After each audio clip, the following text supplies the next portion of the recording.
একদল বক্তব্য দেয়, ভাইরা আমার, বোনেরা আমার, আমরা এই দেশ স্বাধীন করেছি, আমাদেরকে একটু সুযোগ দিন। আর একবার সুযোগ দিলে কার্ল মার্কস, লেনিন, মাও সেতুং, সক্রেটিস, লর্ড মেকুরে, আধুনিক বিজ্ঞানীদের ভাষায় আমরা এই দেশটাকে ডিজিটাল বাংলাদেশ, স্মার্ট বাংলাদেশ গড়ব মানুষের আইন দিয়া। আরে কথা বলেন না কেন? একদল কি মানুষের আইন দিয়া দেশ সাজাইতে চায়, আর একদল আমার মতো হুজুর এসে কয়, ভাই আমরা মানুষের আইন দিয়া, মানুষ কোনোদিন আইন দিতে পারে না।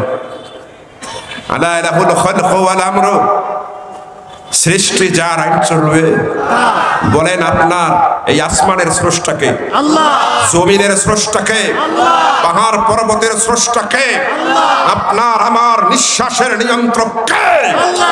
আলা লাহুল খালকু ওয়াল আমরু, সৃষ্টি যার আইন চলবে তার। এই যে অপারেটর ভাইয়েরা আছে, মাইক যিনি তৈরি করছেন, মাইক কেমনে চলবে এটার আইন আছে না নাই? ভাই এখান থেকে ডিরেকশন দেবেন না, কি সমস্যা? কোনো ডিস্টার্ব নেই, আমি ডিস্টার্ব ফিল না করলে কোনো অসুবিধা নেই। আপনি থাকেন, আমার দিকে থাকেন, রাগ করছেন নি? এই যে মাইক যিনি তৈরি করছেন, মাইকের যিনি স্রষ্টা মুখতারি, সে কি ম্যানুয়াল দেয় নাই মাইকটা কেমনে চালা লাগবে?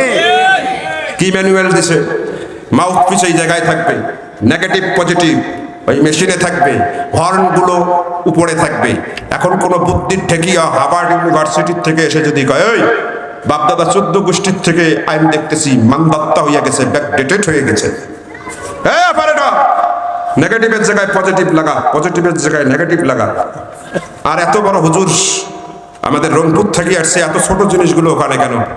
এটা নিয়ে যাইয়া ওই বড় হরেনটার ওখানে দে, হরেনটা নিয়া হুজুরের মুখের সামনে দে, বড় হুজুর। আরে কথা কর না কেন? আওয়াজ হবে এখানে, মাইক চলবে, হ্যাঁ? যে এই প্রস্তাব দিবে তাকে ভালো বলবেন না পাগল বলবেন? মাথার স্ক্রু ঠিক আছে না ঢিল হয়েছে? এটা যদি বোঝেন তাহলে এই তামাম দুনিয়ার স্রষ্টা আল্লাহ পৃথিবীতে সৃষ্টি করেছেন মানুষের আইন দিয়া তৈরি করবার জন্য নয়, মানুষের আইন দিয়া সমাজ চলবার জন্য নয়। এই জমিন যার আইন চলবে তার। কথা বলেন ঠিক না? একদল মানুষ মনে করে হাকিম হবে মানুষেরা, আর একদল মানুষ মনে করে হাকিম হবে কে? ইন্নাল্লাহ আহকামুল হাকিমিন। আল্লাহু আকবার বলেন। দুনিয়ার যত হাকিম আছে সর্বশ্রেষ্ঠ হাকিম কে? আর একটু জোরে বলতে হবে কে? অতএব আপনি যখন ভোট সেন্টারে যাবেন, আমার দিকে তাকান, আপনার সামনে হাতছানি দিবে, একদল বলবে আমার আল্লাহকে হাকিম মান, আর একদল বলবে মানুষকে হাকিম মান। আরে কথা বলেন না কেন? আপনি ওই জায়গায় কোন দিকে যাবেন? আল্লাহ বলেন ইদিলু। মায়দা খুলে দেখেন, কয় ওই ভোট সেন্টারের ওই গোপন কক্ষে কেউ দেখে না, আমি আল্লাহ তোরে দেখি, তোর হাত কোন দিকে যায়? আরে কথা বলেন না কেন? কোন দিকে তোর হাত যায় আমি আল্লাহ দেখবো। আপনি এরকম করে হাত যদি আল্লাহর দিকে দেন, আল্লাহ কি বলে? যালিকা আকরাবুল লিত্তাকওয়া। বানায়া কথা বলছি। আল্লাহ কোরআনে বলেছেন এটা হবে তাকওয়ার সবচেয়ে নিকটবর্তী কাজ। সুবহানাল্লাহ বলেন। যালিকা আকরাবুল লিত্তাকওয়া বাবে ইসমে তাফসীরের শিখা। আকরাব শব্দের অর্থ আল্লাহর খুব কাছে, কারণ ওখানে কেউ দেখে না, তোর বউ দেখে না, তোর সন্তান দেখে না, তোর স্ত্রী দেখে না, তোর পুত্র দেখে না, আমি আল্লাহ দেখতেছি। তুই আমারে হাকিম মানিস নাকি মানুষকে হাকিম মানিস? এই জায়গায় আমাকে সিল মারা মানে আমার পক্ষের মানুষকে সিল মারা মানে আমাকে হাকিম স্বীকার করা, অন্য জায়গায় মানে আমাকে বাদ দিয়ে অন্যকে হাকিম দিয়ে ঘেরাও করা। রাসূলুল্লাহর খতমে নবুয়তের সিল ছিল। এই দৃশ্য দেখার সাথে সাথে তাওহীদের কালেমা পড়ে মুসলমান হয়ে গেছে। আমার নবীর পেশাব পায়খানার করার ঢং দেখে মুসলমান হয়ে গেছে। দিন যত যায় মুসলমানের সংখ্যা বাড়ে, ইহুদির ধর্মের সংখ্যা কমে, নাসারার সংখ্যা কমে।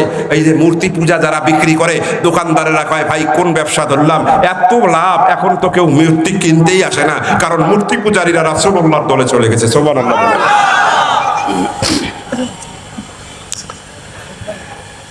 সব ধর্মের নেতারা তাদের জ্বালা বেড়ে গেছে। হায় হায়, এইভাবে যদি চলতে থাকে তাহলে আমাদের দলের লোকেই খুঁজে পাওয়া যাবে না। ওরা জ্বালা বেড়ে গেছে, ওরা গোপনে ভাই দেশের মধ্যে কিছু করতে পারে না। কেন পারে না জানেন? ওই যে চুক্তি আছে যে এই রাষ্ট্রের বিরুদ্ধে যদি কেউ ষড়যন্ত্র করে সবাই ধর্মের বেড়াজাল ছিন্ন করে ওকে মাটির সাথে গেঁথে দেওয়া হবে। এই ভয়ে কেউ রাসূলের বিরুদ্ধে বিদ্রোহ করতে সাহস পায় না। এরা যখন একেবারে কিং কর্তব্যে বেমুখ হইয়া গেছে, আমাদের রংপুরি ভাষায় কয় মাইনকেস চিবাই পড়েছে। আপনাদের এলাকায় এই কথাটা আসেনি? ওই মাইনকেস চিবাই বলতেও পারে না, সইতেও পারে না। এখন শেষ পর্যন্ত ওরা সিদ্ধান্ত নিয়েছে ইহুদি নাসারার বড় বড় ধর্মীয় লিডারগুলো গোপনে আবু জাহেলের বাড়িতে গেছে। আমার দিকে দেখেন, যাইয়া বলছে আবু জাহেল সাহ, আমাদের অবস্থা শেষ, তোমাদের অবস্থাও শেষ হবে। বলে কেন? কয় তোমরা যে মোহাম্মদকে বের করে দিয়েছো, তোমরাই আসলে মোহাম্মদকে চিনতে পেরেছো। বলে কি হয়েছে? কয় আমরা ওকে সরল বিশ্বাসে নেতা বানাইছি, আর সব ধর্মের লোকগুলো ওর ধর্মের লোক হইয়া গেছে। সুবহানাল্লাহ। বলে আমাদের ধর্মই টিকবে না, অতএব তোমরা আমাদেরকে একটু সহযোগিতা করো, তোমরাও বাঁচো আমরাও বাঁচি। বলে তোমরা বাঁচো মানে? আমরা বাঁচবো মানে? আবু জাহেল বলে কয় দেখো না, ও যেভাবে আগাইতেছে ওই মদিনা ওর দখল হইয়া যাবে, আর ও দখল ওখানে করে শক্তি সঞ্চয় করে তোমরা যে 13 বছর নির্যাতন করছো ওখানে বসে থাকবে না, এই দেশে ঢুকবে, ঢুকে দেশকে দখল করবে, তোমার মতন ভণ্ড নেতাদেরকে বন্দি করবে, বন্দি করিয়া মারবে, মারিয়াও মনের জাল বিঁধবে না, চামড়া খসাইয়া চামড়া দিয়া টুকটুকি বাজাবে। আরে কথা কন না কেন? অপরাধীদের ভয় কম না বেশি? ওই দেখেন না, বলে ফেলছিল যদি একবার ক্ষমতায় যা তাহলে 10 লাখ লোক নাই হয়ে যাবে। কেন ভাই তোমার এত ভয় কেন? কারণ অপরাধীদের মন সব সময় ভীত থাকে। কথা কন না কেন? আবার দিকে তাকান, আবু জাহেল কয় তাহলে প্রস্তাব কি? বলে প্রস্তাব হলো তোমরা হবে মক্কার হানাদার, আমরা হব মদিনার রাজাকার। কথা বুঝেন? তোমরা হবে মক্কার হানাদার, আমরা হব মদিনার, তোমরা ভিতরে বাইরের থেকে আসবে, আমরা ভিতরে রাজাকারি করব। কয় কথা ঠিক? ভাই এই যে গোপন ষড়যন্ত্র করেছে রাসূলুল্লাহ রাষ্ট্রের বিরুদ্ধে, রাসূলুল্লাহর বিরুদ্ধে গোপন ষড়যন্ত্র আল্লাহ জানেন কি জানেন না? কথা বলেন, জানেন কি জানেন না?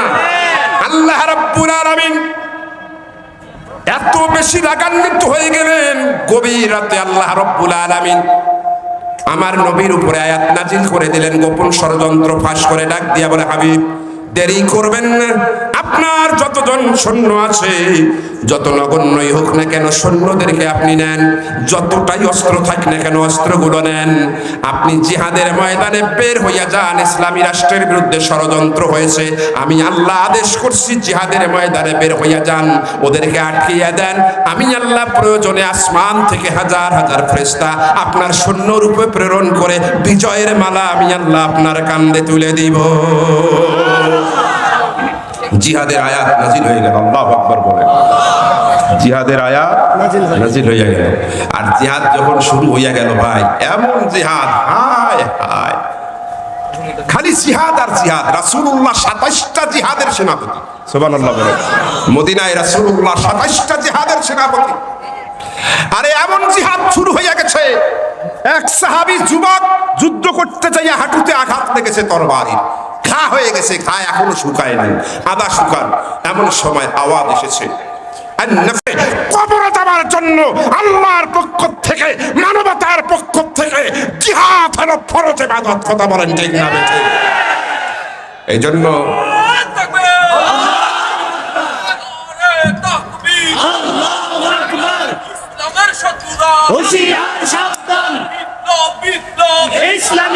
মুসলমান ভাইরা আমার, কষ্ট পাইতেছেন?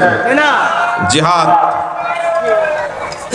জিহাদ শুরু হয়ে গেছে মদিনায়। আহা, এখন থেকে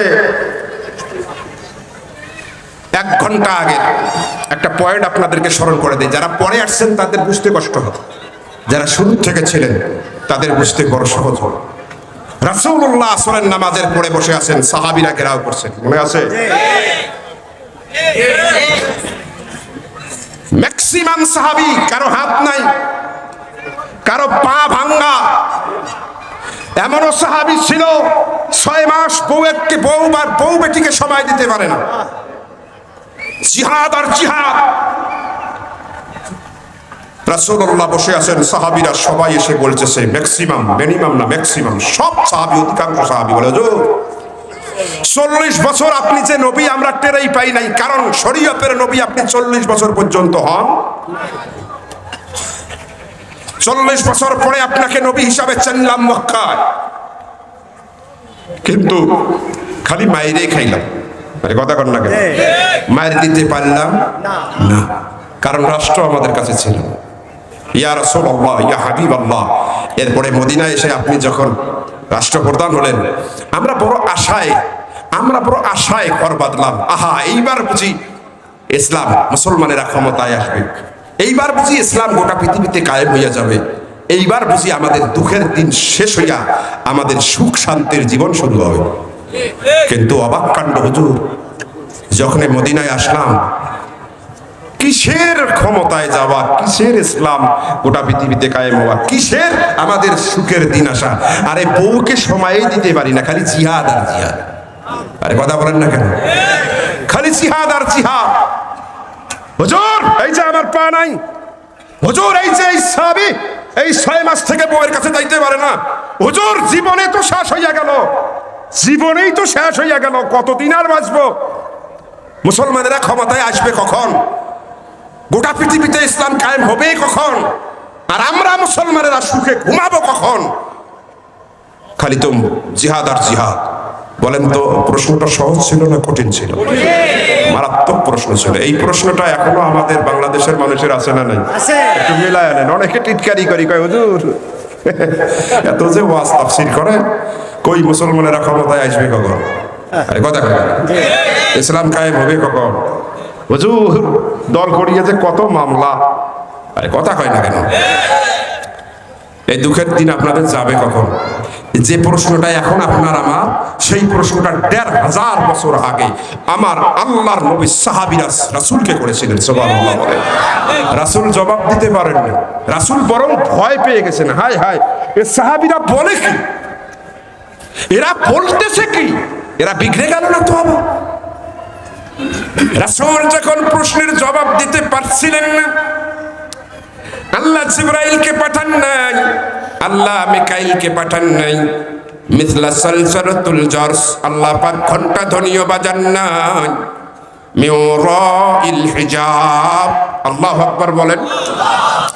আমার আল্লাহ পাক 70,000 নূরের পর্দার আড়াল থেকে সাহাবীদের এই জটিল আর কঠিন প্রশ্নের জবাব দিতে যাইয়া আমার আল্লাহ পাক সূরাতুন নূরের 55 নম্বর আয়াত আমার নবীর উপরে নাজিল করে দিলে। একে তাফসীর বলা হয়। নাজিল হলো কেবল আয়াত। কি আল্লাহ জবাব দিলেন? আল্লাহ পায় وعد الله الذين آمنوا منكم وعملوا الصالحات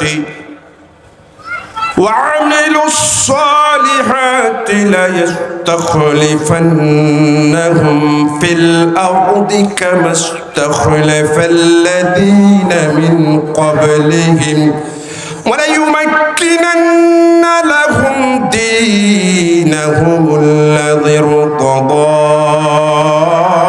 لهم وليبدلنهم من بعد خوفهم أمنا।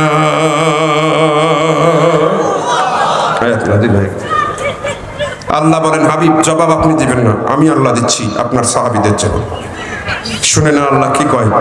ওয়াদাল্লাহুল্লাযীনা আমানু মিনকুম ওয়া আমিলুস সালিহাত। আমি আল্লাহ ওয়াদা করছি তোমাদের মধ্যে যারা নেককার ঈমানদার। সুবহানাল্লাহ বলেন। আল্লাহ ওয়াদা বদকার ঈমানদারদের সাথে করছেন না নেককার ঈমানদারদের সাথে করছেন? নেককার ঈমানদারদের সাথে আমি আল্লাহ ওয়াদা করছি। কি ওয়াদা? লা ইস্তাখলিফান্নাহুম ফিল আরদি। আলেম মানুষ আছেন, লামে তাকিদ নুনে তাকিদ, দুইবার তাকিদ। অবশ্যই অবশ্যই তিনি ভাইজান আল্লাহ, আল্লাহ শব্দটা প্রকাশ্য, আর তিনি এটা গায়েবের সিগা। প্রকাশ্য খেতাবের মধ্যে আছে কুম, আর লা ইয়াস্তাখলিফান্নাহুম। কুম হলো হাজরের সিগা, আর হুম হলো গায়েবের সিগা।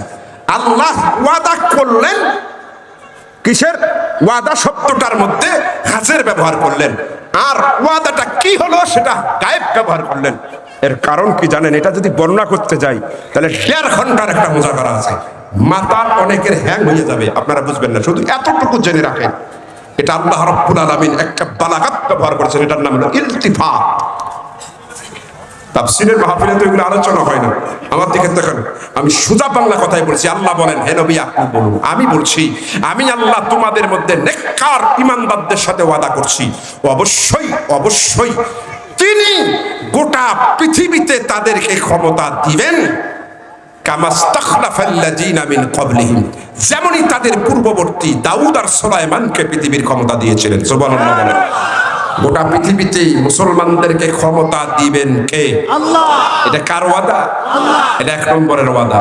2 নম্বরের ওয়াদা, ওয়ালা ইউমাক্কিনান্না লাহুম দীনাহুমুল্লাযী ইরতাদা লাহুম, তিনি আল্লাহ তাদের জন্য, মুমিনদের জন্য যেই ইসলামকে মনোনীত করে দিয়েছেন, অবশ্যই অবশ্যই তিনি তার নিজ জিম্মাদারিতে গোটা পৃথিবীর প্রত্যেকটি ইঞ্চি মাটিতে সেই ইসলামকে সুপ্রতিষ্ঠিত করে দিবেন। সুবহানাল্লাহ বলেন। তামকিন করে দিবেন, প্রতিষ্ঠা করে দিবেন। তারপরে কি? ওয়ালা ইউবাদদিলান্নাহুম মিন বা'দি খাউফিহিম আমনা, অবশ্যই অবশ্যই তিনি মুমিন মুসলমানদের দুঃখের দিনকে বদল করে দিয়া, পরিবর্তন করে দিয়া, ভয় ভীতির পরিবেশ নষ্ট করে দিয়া ওখানে জান্নাতি সুখের নিরাপত্তার চাদরে তাদেরকে ঢেকে দিবেন। সুবহানাল্লাহ বলেন। তাহলে এখন বলেন তো, আল্লাহর এই ওয়াদা কি বর্তমানে ঠিক আছে? হ্যাঁ, কেমন করে ঠিক আছে? গোটা পৃথিবীর কি মুসলমানের ক্ষমতায়? কথা বোঝেন নাই, ভালো করে বোঝেন। গোটা পৃথিবীতে কি মুসলমানেরা ক্ষমতায় আছে? গোটা পৃথিবীতে কি ইসলাম কায়েম আছে? আরে এমনও দেশ আছে পৃথিবীতে আযান নিষিদ্ধ, আছে না এরকম? গোটা পৃথিবীতে মুসলমানেরা সুখে আছে না দুঃখে আছে? দুঃখে দুঃখে। তাহলে আল্লাহ ওয়াদা করলেন একটা, বাস্তবতা আর একটা। তাহলে আল্লাহ কি ফলস ওয়াদা করছেন? আল্লাহ কি ওয়াদা কি ভঙ্গ করেন? ইন্নাল্লাহা লা ইউখলিফুল মিয়াদ। আল্লাহর ওয়াদার কোনো বরখেলাপ হয় না, কিন্তু বাস্তবতার সাথে মিল নেই। কারণ কি? এটাই হলো তাফসীরের মূল পয়েন্ট। মনে রাখবেন, আয়াত এই জায়গা থেকে শেষ হয়নি, আয়াতের সামনে কিছু কথা আছে। আরে কথা কর না কেন? আপনি যদি এই আয়াতের এই অংশ পড়েন ভেজালে পড়বেন, কিন্তু আয়াতের জায়গায় শেষ না।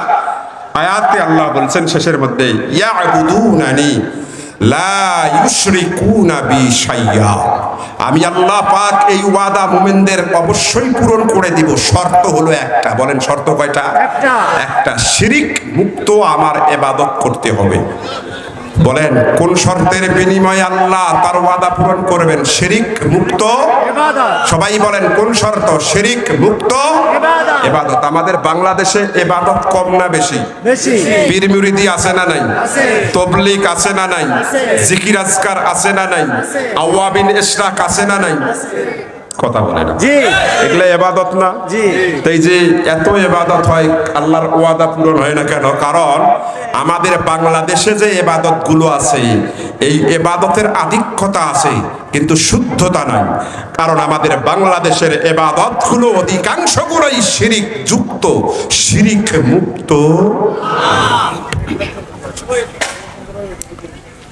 এখন শিরিকের আলোচনা যদি করি, এখানে আগুন ধরবে, অনেকে সহ্য করতে পারবেন না।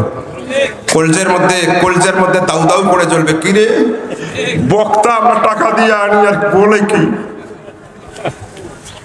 বলবো? নি বলবো কিছু কথা? হ্যাঁ হুজুর আসা পর্যন্ত একটু বলি। হ্যাঁ আমার দিকে তাকান। শিরিক 5 প্রকার। বলেন কয় প্রকার? 5 প্রকার। এই বড়াইয়া কৃষ্ণপুর, এটা আমার খুব স্মৃতি বিজড়িত জায়গা। কথা বলেন না কেন? এখন এই ইদানিং আমি কুমিল্লায় মাহফিল এবছরে অনেক কমে দিয়েছি, কারণ 5ই আগস্টের আগে আমি ছিলাম ডিপার্টমেন্টের সেকেন্ড ম্যান, কিন্তু 5ই আগস্টের বিপ্লবের পরে আমার ছেলেরা, আমার ছাত্ররা জোর করে আমাকে এখন ডিপার্টমেন্টের হেড বানিয়ে দিয়েছে। আলহামদুলিল্লাহ।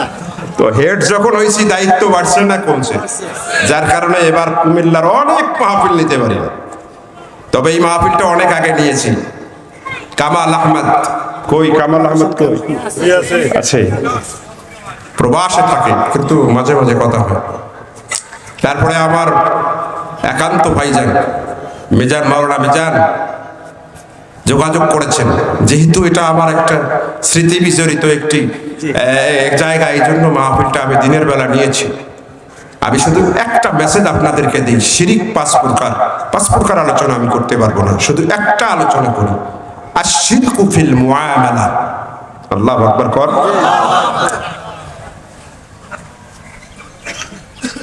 এইটা কি? যে মানুষের জীবনের নিত্য প্রয়োজনীয় জীবনে, গুরুত্বপূর্ণ জীবনে মানুষের এমন কিছু কারবার আছে যেটা ছাড়া মানুষ চলতে পারে না, সমাজ চলতে পারে না। এই রকম কারবারের মধ্যেও মানুষ শিরিক করে। যেমন একটা সমাজ, এটার নেতা নির্ধারণ করতে গেলে ভোট লাগে। আরে কথা বলেন না কেন? আমি বলছি অনেকে সহ্য করতে পারবেন। ভোট আসলেই বাংলাদেশের 80% মানুষ শিরিকে লিপ্ত হয়েছে। কেমনে? কারণ বাংলাদেশে ভোট আসলে 2টা শ্রেণী পাওয়া যায়, 2টা দল। এক দল বক্তব্য দেয়, ভাইরা আমার, বোনেরা আমার, আমরা এই দেশ স্বাধীন করেছি, আমাদেরকে একটু সুযোগ দিন। আর একবার সুযোগ দিলে কার্ল মার্কস, লেনিন, মাও সেতুং, সক্রেটিস, লর্ড মেকুরে, আধুনিক বিজ্ঞানীদের ভাষায় আমরা এই দেশটাকে ডিজিটাল বাংলাদেশ, স্মার্ট বাংলাদেশ গড়ব মানুষের আইন দিয়া। আরে কথা বলেন না কেন? একদল কি মানুষের আইন দিয়া দেশ সাজাইতে চায়, আর একদল আমার মতো হুজুর এসে কয়, ভাই আমরা মানুষের আইন দিয়া, মানুষ কোনোদিন আইন দিতে পারে না। আলা লাহুল খালকু ওয়াল আমরু, সৃষ্টি যার আইন চলবে। বলেন আপনার এই আসমানের স্রষ্টাকে, জমিনের স্রষ্টাকে, পাহাড় পর্বতের স্রষ্টাকে, আপনার আমার নিঃশ্বাসের নিয়ন্ত্রককে। আলা লাহুল খালকু ওয়াল আমরু, সৃষ্টি যার আইন চলবে তার। এই যে অপারেটর ভাইয়েরা আছে, মাইক যিনি তৈরি করছেন, মাইক কেমনে চলবে এটার আইন আছে না নাই? ভাই এখান থেকে ডিরেকশন দিবেন না, কি সমস্যা? কোনো ডিস্টার্ব নেই, আমি ডিস্টার্ব ফিল না করলে কোনো অসুবিধা নেই। আপনি থাকেন, আমার দিকে থাকেন, রাগ করছেন নি? এই যে মাইক যিনি তৈরি করছেন, মাইকের যিনি স্রষ্টা মুখতারি, সে কি ম্যানুয়াল দেয় নাই মাইকটা কেমনে চালা লাগবে? কি ম্যানুয়াল দিছে? মাউথ পিস এই জায়গায় থাকবে, নেগেটিভ পজিটিভ ওই মেশিনে থাকবে, হর্নগুলো উপরে থাকবে। এখন কোন বুদ্ধির ঠেকিয়া হার্ভার্ড ইউনিভার্সিটির থেকে এসে যদি কয়, ওই বাপদাদা 14 গোষ্ঠীর থেকে আইন দেখতেছি মানদাত্তা হইয়া গেছে, ব্যাকডেটেড হয়ে গেছে, হ্যাঁ পারে না, নেগেটিভের জায়গায় পজিটিভ লাগা, পজিটিভের জায়গায় নেগেটিভ লাগা। আর এত বড় হুজুর আমাদের রংপুর থেকে আসছে, এত ছোট জিনিসগুলো ওখানে কেন? এটা নিয়ে যাইয়া ওই বড় হরেনটার ওখানে দে, হরেনটা নিয়া হুজুরের মুখের সামনে দে, বড় হুজুর। আরে কথা কন না কেন? আওয়াজ হবে এখানে, মাইক চলবে, হ্যাঁ? যে প্রস্তাব দিবে তাকে ভালো বলবেন না পাগল বলবেন? মাথার স্ক্রু ঠিক আছে না ঢিল হয়েছে? এটা যদি বোঝেন তাহলে তামাম দুনিয়ার স্রষ্টা আল্লাহ পৃথিবীতে সৃষ্টি করেছেন মানুষের আইন দিয়া তৈরি করবার জন্য নয়, মানুষের আইন দিয়া সমাজ চলবার জন্য নয়। এই জমিন যার আইন চলবে তার। কথা বলেন ঠিক না? একদল মানুষ মনে করে হাকিম হবে মানুষেরা, আর একদল মানুষ মনে করে হাকিম হবে কে? ইন্নাল্লাহা আহকামুল হাকিমিন। আল্লাহু আকবার বলেন। দুনিয়ার যত হাকিম আছে সর্বশ্রেষ্ঠ হাকিম কে? আর একটু জোরে বলতে হবে কে? অতএব আপনি যখন ভোট সেন্টারে যাবেন, আমার দিকে তাকান, আপনার সামনে হাতছানি দিবে একদল, বলবে আমার আল্লাহকে হাকিম মান, আর একদল বলবে মানুষকে হাকিম মান। আরে কথা বলেন না কেন? আপনি ওই জায়গায় কোন দিকে যাবেন? আল্লাহ বলেন ই'দিলু। মায়দা খুলে দেখেন, কয় ওই ভোট সেন্টারের ওই গোপন কক্ষে কেউ দেখে না, আমি আল্লাহ তোরে দেখি, তোর হাত কোন দিকে যায়। আরে কথা বলেন না কেন? কোন দিকে তোর হাত যায় আমি আল্লাহ দেখবো। আপনি এরকম করে হাত যদি আল্লাহর দিকে দেন, আল্লাহ কি বলে? যালিকা আকরাবুল লিত্তাকওয়া। বানায়া কথা বলছি। আল্লাহ কোরআনে বলেছেন এটা হবে তাকওয়ার সবচেয়ে নিকটবর্তী কাজ। সুবহানাল্লাহ বলেন। যালিকা আকরাবুল লিত্তাকওয়া বাবে ইসমে তাফসীলের শিখা। আকরাব শব্দের অর্থ আল্লাহর খুব কাছে, কারণ ওখানে কেউ দেখে না, তোর বউ দেখে না, তোর সন্তান দেখে না, তোর স্ত্রী দেখে না, তোর পুত্র দেখে না, আমি আল্লাহ দেখতেছি। তুই আমারে হাকিম মানিস নাকি মানুষকে হাকিম মানিস? এই জায়গায় আমাকে সিল মারা মানে আমার পক্ষের মানুষকে সিল মারা মানে আমাকে হাকিম স্বীকার করা, অন্য জায়গায় মানে আমাকে বাদ দিয়ে অন্যকে হাকিম করেছ, তুমি শিরক করেছ। কিয়ামত হওয়া সম্ভব, তোমার জন্য রাষ্ট্র ক্ষমতা দেওয়া সম্ভব নয়। কথা বলেন, কথা ক্লিয়ার কাট।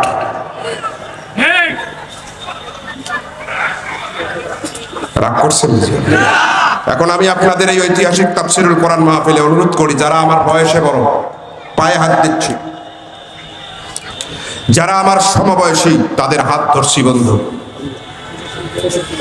যারা আমার বয়সে ছোট মাথায় হাত দিচ্ছি। 52 বছর 50 বছর এই তাগুতকে আমরা দেখেছি, এবার আল্লাহকে যারা হাকিম বানায় আদেশ সাজাতে চায় আমরা তাদেরকে দেখতে চাই। কারা কারা চান একটু হাত তুলে আল্লাহরে দেখায়া দেন। লিল্লাহ তাকবীর, লিল্লাহ তাকবীর। আল কোরআনের আলো, আল হাদিসের আলো, কোরআন সুন্নাহ যেখানে, উলামায়ে কেরাম যেখানে, আল্লাহর ওলিরা যেখানে, লিল্লাহ তাকবীর। পীর সাহেব হুজুরের